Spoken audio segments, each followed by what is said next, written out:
Meron tayong babaklasin na tayo ngayon na differential mga idol, mga master.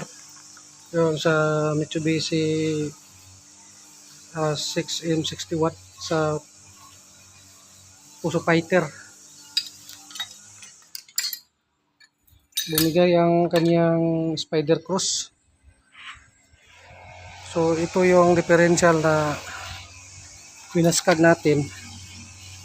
Pero ito yung kanyang ringer at saka pinion. Wala namang tama, wala namang problema. Medyo okay pa man ito. Ibalik lang natin. Tsaka yung ringer naman niya, wala namang tama. So ang papalitan lang natin ito yung Spider Cross.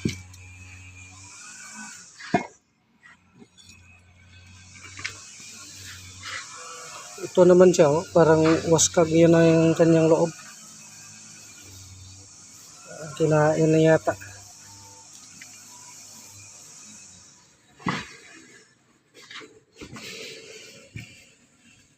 So ito yung mga metal niya sa loob ng Spider Cross na kinain.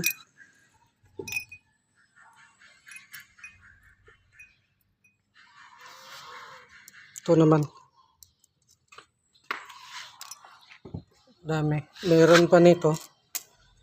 Yung nalaglag pagtanggal namin. Saka dinala ko. Binalot ko nga dito.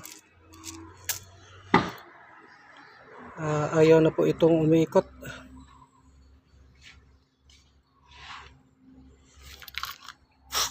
So ito okay pa naman. Gagawin lang natin, mayroon differential dito na pinalitan. Problema nito yung kanyang ringer. Nakain po ito ang kanyang ringer. Ito may mga tama naman ito. Pero ang kanyang Spider Cross nito, ang wala namang problema nito sa kanyang Spider Cross sa loob. So ipapalit natin. Ito yung ipapalit natin.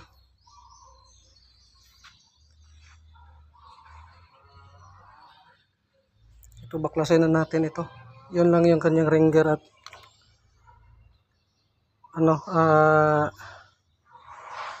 pinion. Yun yung ilagay natin dito. So ito wala na yan. Uwis na po yan. Saka yung carrier po niya. So ngayon mga idol, mga master, yung kanyang differential, yung ringer at saka pinion, naikabit na natin. So i-transfer lang natin itong kanyang ringer at saka pinion kasi yung isa naman yung nasira, yung yung Spider Cross sa loob. So buong transfer po natin yung Spider Cross, ito buo ito, hindi na natin ito binungkag.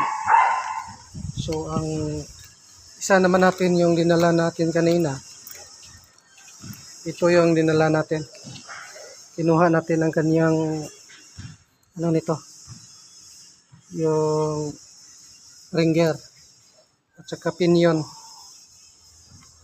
So ito naman ang kanyang pinion, yung isa sira. So, ang kanyang ringer naman may tama ito, konti lang ang tama niya,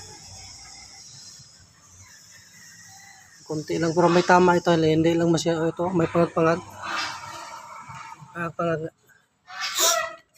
So yung isang kanina, yung isang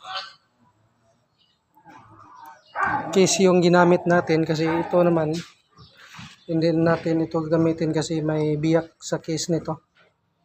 Kaya nga yung mga surplusan talaga na magbibenta ng parts na may may mga palusot. Kaya nga sana magbibenta tayo ng pisa, honest tayo. Sabi daw nila yung kanilang supplier daw yung may problema. Hindi naman ganon, dapat. Kasi mahal naman yung pisa na bili nito. So ito na ngayon. Ito temporary pa natin itong hinigpitan. So kukunin natin yung kanyang baklas. Tsaka ito naman, hinigpitan natin ito. Kaya ito, kita naman natin ito may butas pa. Hindi pa natin ito nilagyan ng oil seal. Kaya pag makuha na natin ang kanyang baklas, at saka natin ito tatanggalin natin ito ulit. Ito tatanggalin natin ito ang kanyang flange. Saka natin ikakabit yung kanyang oil seal. Kita naman natin, no? Maingay pa, ang laki pa ng clay. Hindi pa natin ito na ang kanyang tamang baklas. So yung pag-adjust lang niya,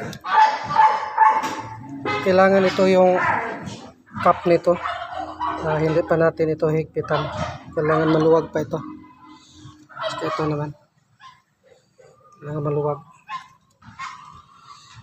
So ngayon, kukunin natin ang kanyang baklas. I-adjust na natin ito. Yung kanyang tamang baklas.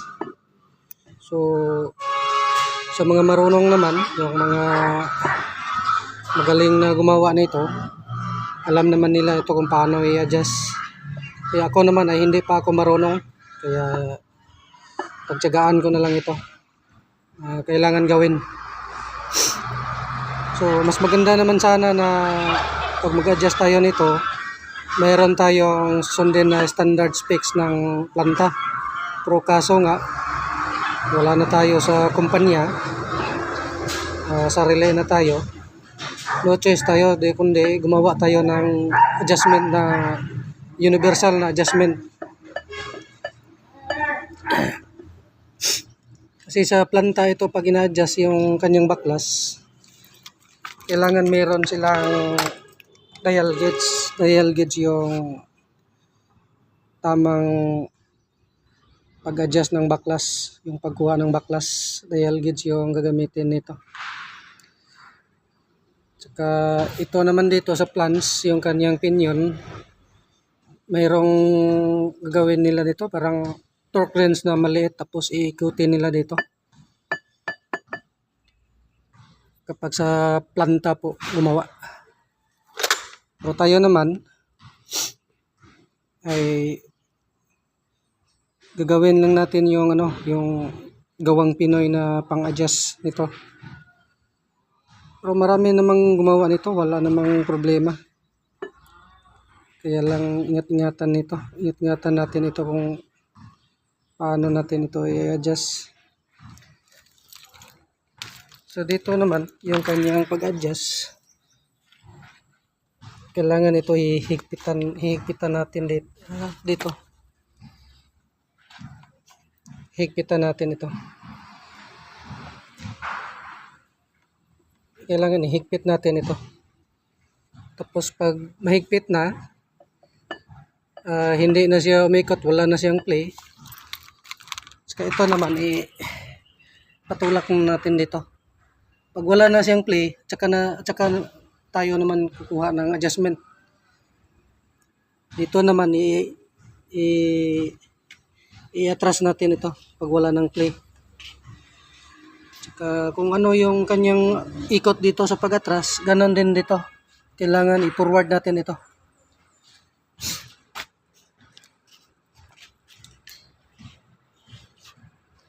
So, ito na idol mga master, tapos na po natin itong na-adjust.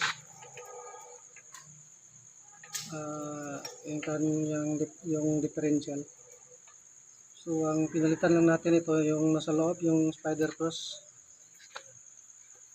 Kasi ito naman, wala namang problema. Nanguha lang tayo sa yung pinakita ko nila kanina sa isang differential. yung kinabit namin dito, yung buong ano, parang buo niya dito. Yung pinalit namin kasi wala namang problema yung isa kanina. Yung problema lang niya yung ringer at saka pinion. Kaya parang pinag-swap lang po namin. Kasi nagtitipid yung ano, yung may-ari. So, hindi ko nakikita kanina yung pag-adjust kasi wala naman tayong tagapag-video kasi may konting trouble ito yung kanyang adjustment. So, nahanapan natin ng paraan natin na pag hindi natin kabisado yung pag-adjust ng differential, medyo mahirap. So, ngayon, napag-desisyonan natin ito na i-assemble na lahat saka yung kanyang adjustment. So, simple lang noong kanyang pag-adjust dito lang. Kailangan itong higpitan lahat hanggat hindi na ito umiikot. Tapos pag maluwag dito yung kanyang adjuster, ihigpitan yung parang higpitan siya. Tapos at saka tayo mag-adjust nito pag hindi na ito maikot. Kung ano yung i-adjust natin dito, yung area, yun yung ipa-abanti natin dito para makuha natin ang kanyang baklas. So, ito siguro maaga siguro kaming ano kasi ikakabit pa namin yung unit naman nandun pa sa bukid doon. I-rescue namin, ikabit pa namin ito bukas. Kailangan maaga kaming gumising. So, ginabi tayo kasi may konting trouble sa loob. So, no choice tayo, kailangan natin itong gawin. So, ito lang mga idol, mga master. Maraming salamat. Dito po tayo ngayon sa Cabanglasan. Nirescue po natin itong unit na to. Kasi bumigay ang kanyang differential. Yung sinisiting natin kagabi. Yun yung sa kanya. Ngayon natin kinabit. Tapos na po natin itong nakabit. Tapos na po natin itong na-test drive. So, okay na. So, ang lugar po nito, nasa Cabanglasan po tayo. Cabanglasan Iba.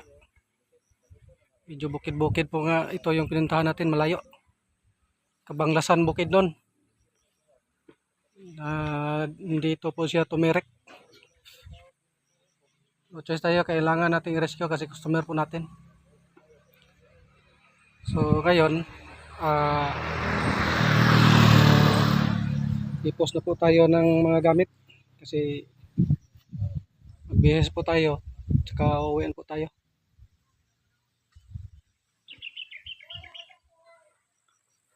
Medyo madumi ating kamay. So ganito lang, tapos na po natin itong unit na to. So, mga master, tayo sa bundok. Ito yung bundok na pinuntahan natin.